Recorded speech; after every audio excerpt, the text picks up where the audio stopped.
España, en los años 30, era un país de extremos, riqueza y pobreza, tradición y modernidad, esperanza y resentimiento. La vida rural era dura y desigual, mientras que las ciudades bullían con ideas nuevas y luchas obreras. El gobierno central apenas contenía las tensiones entre regiones como Cataluña y el País Vasco, y la Iglesia y el ejército veían amenazada su influencia. El país estaba dividido, con cada decisión política aumentando la presión. España contenía la respiración, al borde de una transformación o un desastre. Nadie sabía si el cambio llegaría en paz o en violencia.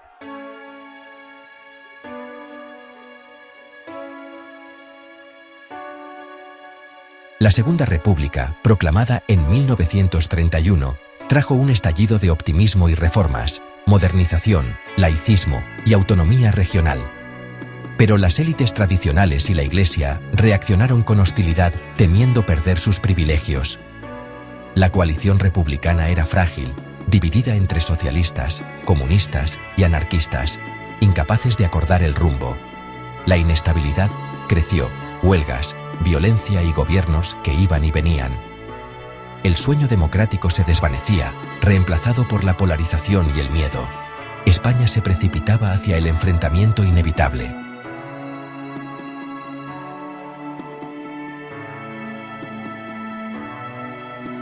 A mediados de los 30, España estaba partida en dos. El Frente Popular defendía la República, y el Progreso los nacionalistas, el orden y la tradición.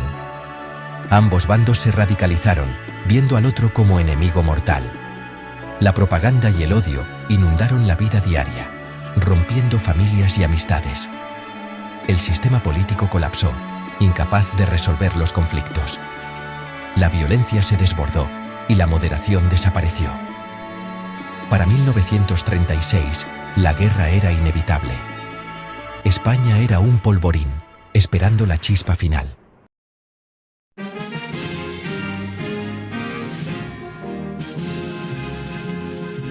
El 17 de julio de 1936, militares liderados por Franco y otros generales se alzaron en Marruecos y la península, buscando derrocar la República. Esperaban un golpe rápido, pero en ciudades clave como Madrid y Barcelona, la resistencia popular fue feroz. Milicias improvisadas defendieron la República, frustrando la victoria inmediata de los sublevados. El país quedó dividido, zonas bajo control republicano y otras bajo la junta militar. Las líneas de combate cruzaron ciudades, pueblos y familias. El golpe fracasó en su objetivo inicial y se transformó en una guerra civil sangrienta. España entraba en una pesadilla de violencia y odio.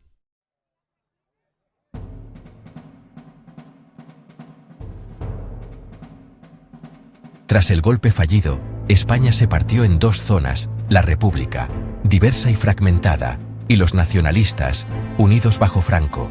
La República defendía la democracia y la justicia social.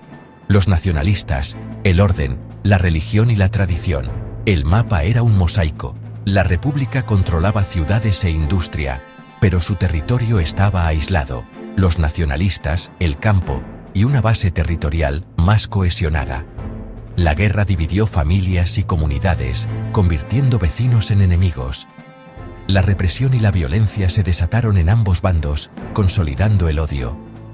El conflicto dejó cicatrices profundas en la sociedad. España se sumergía en una guerra total, sin vuelta atrás.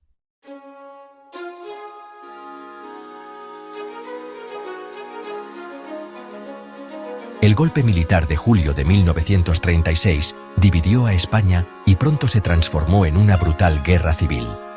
Franco, con el apoyo de Alemania e Italia, trasladó a su ejército de África a la península, logrando un avance decisivo. La batalla de Madrid se convirtió en símbolo de resistencia, con el grito de «No pasarán» resonando en la ciudad. Pronto, la guerra mostró su rostro más cruel. Atrocidades, ciudades arrasadas y sufrimiento civil. Lo que comenzó como un golpe se convirtió en una lucha fratricida que marcaría a España para siempre.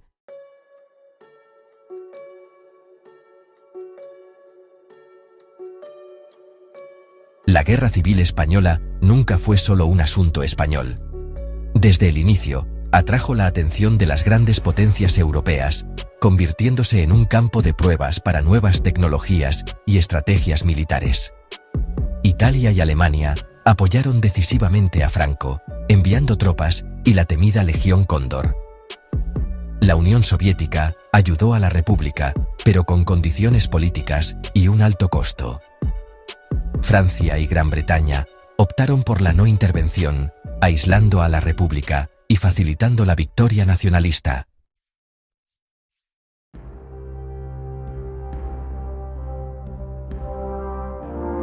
En contraste con la no intervención oficial, decenas de miles de personas de más de 50 países viajaron a España para defender la República. Eran escritores, obreros, estudiantes e idealistas, unidos contra el fascismo en las legendarias brigadas internacionales. Se formaron unidades como la Brigada Abraham Lincoln, el Batallón Británico y el Commune de París. Su presencia fue un símbolo de solidaridad internacional y esperanza para la República. Aunque no cambiaron el curso de la guerra, su sacrificio inspiró a generaciones en la lucha contra la tiranía.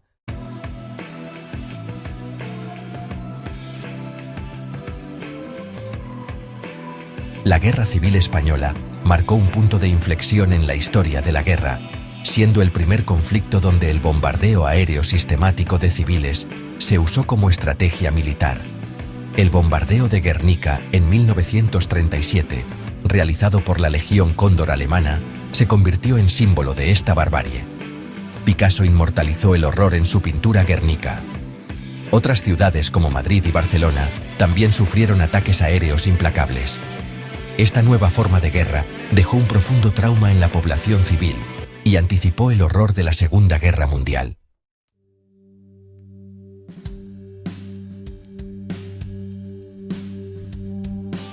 Durante la Guerra Civil Española, la vida cotidiana estuvo marcada por el hambre, el miedo y la división.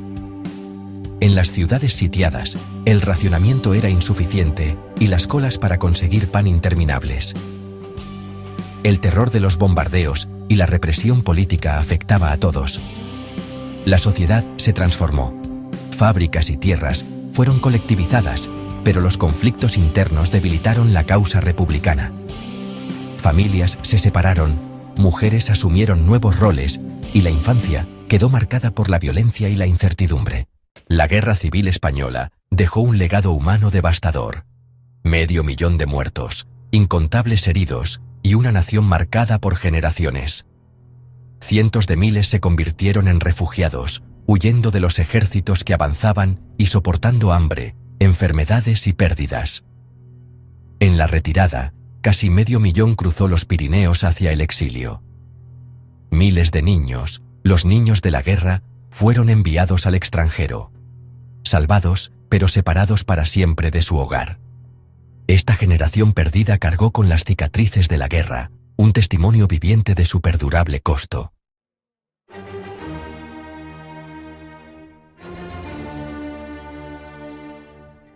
En el verano de 1938, el gobierno republicano lanzó su última gran ofensiva, la Batalla del Ebro. El objetivo era reconectar Cataluña y frenar el avance nacionalista. El ataque sorprendió a Franco y devolvió la esperanza a la República, pero la respuesta nacionalista fue abrumadora. Tras meses de lucha brutal, los republicanos fueron derrotados y obligados a retirarse. El camino a Cataluña quedó abierto. La caída de Barcelona en enero de 1939 marcó el principio del fin para la República. Cientos de miles huyeron hacia Francia, sellando la derrota republicana. Con Cataluña perdida, el territorio republicano restante era un pequeño y aislado triángulo que abarcaba Madrid, Valencia y algunas otras ciudades del centro y sureste. La situación era completamente desesperada. El gobierno, ahora liderado por el presidente del Consejo de Ministros, Juan Negrín, aún abogaba por una política de resistencia hasta el final. Negrín se aferraba a la desesperada esperanza de que una guerra europea más amplia era inminente, creyendo que si España lograba resistir un poco más, las democracias occidentales se verían finalmente forzadas a aliarse con la República contra Hitler. Esta estrategia, sin embargo, era vista por muchos dentro de su propio bando como una fantasía ilusoria que solo prolongaría el sufrimiento y causaría más muertes innecesarias. El ambiente en la zona central era de profunda desesperación, agotamiento y una creciente división. Después de casi 3 años de brutal guerra, asedio y hambruna, la voluntad de luchar se había evaporado para muchos. La población moría de hambre, y el ejército era una sombra de lo que fue, sin armas, municiones ni moral. En este clima de desesperación, una facción significativa dentro del liderazgo militar y político republicano comenzó a creer que cualquier paz, incluso una rendición negociada, era mejor que continuar una lucha fútil. Vieron la política de resistencia de Negrín como un para sacrificar España por los intereses de la Unión Soviética y decidieron. Este conflicto interno llegó a su punto álgido en 1900. El coronel Segismundo Casado, comandante del Ejército Central Republicano, lideró un golpe de Estado contra su propio gobierno, argumentando que quería asegurar una paz honorable y salvar a los civiles de más derramamiento de sangre y represalias nacionalistas. Casado formó un Consejo Nacional de Defensa en Madrid. Él creía que podía negociar una rendición con Franco, que evitaría la brutal que todos temían.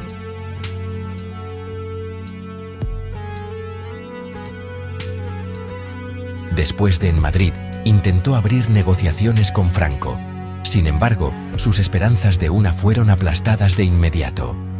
El general Franco, ahora en una posición de no tenía ningún interés en negociaciones ni en ofrecer amnistía. Él no exigió nada menos que la del Ejército Rojo. Las acciones de Casado, nacidas de la desesperación, solo habían servido para desmantelar los últimos vestigios de la autoridad republicana, dejando a la población y a los soldados restantes completamente a merced de las que avanzaban, sin garantías para su seguridad. Tras el colapso del gobierno republicano y el fracaso del intento de Casado de negociar la paz, el final de la guerra fue, y sinceramente, Franco ordenó una en todos los frentes restantes, los ejércitos republicanos, sin líderes y desmoralizados, no ofrecieron. Los soldados comenzaron a arrojar sus armas e intentar dirigirse a casa o a la costa con una desesperada esperanza de escapar. Las líneas del frente, meticulosamente construidas y que se habían mantenido durante casi, en cuestión de horas. La guerra no terminó con una batalla final y épica, sino con las tropas nacionalistas entraron en Madrid, la ciudad que se había convertido en un símbolo global de la resistencia antifascista.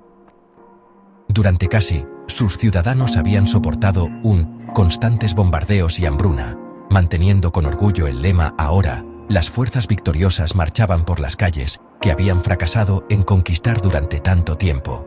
No hubo vítores de la población derrotada, solo un silencio sombrío y temeroso. La caída de la capital fue un momento profundamente simbólico, que significó la muerte final de la Segunda República y las esperanzas de democracia y cambio social que una vez había representado para millones de españoles. En los días que siguieron, las ciudades restantes en manos republicanas cayeron una a una como fichas de dominó. Valencia, Alicante y Murcia se rindieron sin luchar. Una terrible escena se desarrolló en el puerto de Alicante, donde miles de soldados y civiles republicanos se habían reunido, aferrándose a la de que llegarían barcos para evacuarlos. Los barcos nunca llegaron. Se encontraron, rodeados por las triunfantes fuerzas italianas del general Gambara. Su desesperado intento por la libertad terminó en captura, y para muchos, fue el primer paso hacia la de los derrotados, fue un testimonio de la. Finalmente, el general Francisco Franco, emitió desde su cuartel general en Burgos. La breve y famosa transmisión de radio declaró: hoy, con el Ejército Rojo capturado y desarmado, nuestras tropas victoriosas han alcanzado sus últimos objetivos militares. Este anuncio marcó el de la Guerra Civil Española, pero aunque la lucha había cesado, la paz que le siguió no traería. Para la mitad derrotada de España, el fin de la guerra fue solo bajo un nuevo régimen autoritario. La victoria de las fuerzas nacionalistas fue, y marcó el comienzo de Francisco Franco, a quien sus compañeros generales habían nombrado al principio de la guerra, emergió como gobernaría el país como durante los siguientes El final de la guerra no trajo paz y reconciliación, sino una. El nuevo régimen se fundó sobre la idea de una clara división entre vencedores y vencidos, y su primera prioridad fue purgar el país de cualquier influencia republicana o roja restante. Inmediatamente después de la guerra, comenzó un brutal período de represión conocido como la I. El gobierno de Franco promulgó la que a cualquiera que hubiera apoyado a la República desde 1934. Esto llevó a juicios farsa y se estima que en los primeros años después de la guerra, cientos de miles más fueron en prisiones abarrotadas y campos de concentración improvisados, donde se enfrentaron a la. El objetivo no era solo castigar, sino infundir un miedo profundo y duradero en la población. El régimen franquista se dedicó a desmantelar cada aspecto de la Segunda República y a borrar su memoria. Los partidos políticos y sindicatos fueron prohibidos, reemplazados por el partido único y controlado por el Estado, la Falange. Se eliminaron las mitos y se impuso en todas las formas de expresión cultural. El régimen promovió una ideología rígida, ultranacionalista y profundamente conservadora conocida como que impuso la autoridad tradicional de la en todos los aspectos de la vida pública, especialmente en la educación. España se transformó en un tari aislado de las tendencias democráticas de la Europa de posguerra. Para el pueblo español, la victoria de Franco significó décadas de vida bajo una. La sociedad donde expresar la opinión política equivocada podía llevar a las fueron cubiertas por la narrativa oficial de los vencedores, que glorificaba la cruzada nacionalista y demonizaba a la República. La definiría la vida española durante casi 4 décadas, dejando con el que el país todavía está lidiando hoy, mucho después de la muerte del dictador. La Guerra Civil Española dejó un legado de devastación mucho más allá del campo de batalla. Se perdieron, familias fueron destrozadas y pueblos como. El trauma fue profundo. Dividió a vecinos, silenció a una generación y obligó a artistas y pensadores al exilio. El régimen de Franco aplastó la libertad y la esperanza, reemplazando la democracia por la dictadura. Para muchos, el final de la guerra no marcó la paz, sino una. Sus cicatrices moldearon España durante décadas. Bajo la dictadura de Franco, la memoria de la Guerra Civil Española fue. El régimen promovió glorificando a los nacionalistas como salvadores y suprimiendo el lado republicano. Monumentos como el honraron a los vencedores, mientras que los derrotados fueron silenciados. Generaciones crecieron conociendo solo la historia oficial, ya que la discusión abierta era peligrosa. En la sociedad española, heridas que resurgirían después de la muerte de Franco y la transición a la democracia.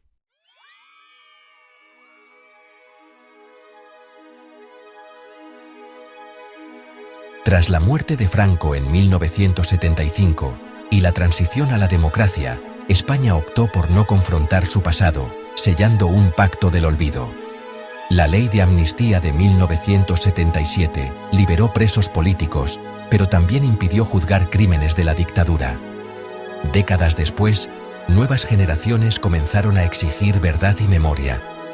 El movimiento por la memoria histórica impulsó exhumaciones y el reconocimiento de las víctimas. En 2007, la Ley de Memoria Histórica rompió el silencio, reconociendo oficialmente el dolor y la verdad del pasado. Más de 80 años después de la guerra, su legado aún moldea la sociedad y la política españolas. Los siguen siendo un tema de división. Mientras algunos buscan verdad y justicia para las víctimas, otros temen reabrir viejas heridas. El paisaje y los monumentos, como son constantes recordatorios de las heredan este legado a través de historias, educación y debate. La verdadera reconciliación requiere empatía, diálogo y el compromiso de no repetir nunca los errores del pasado.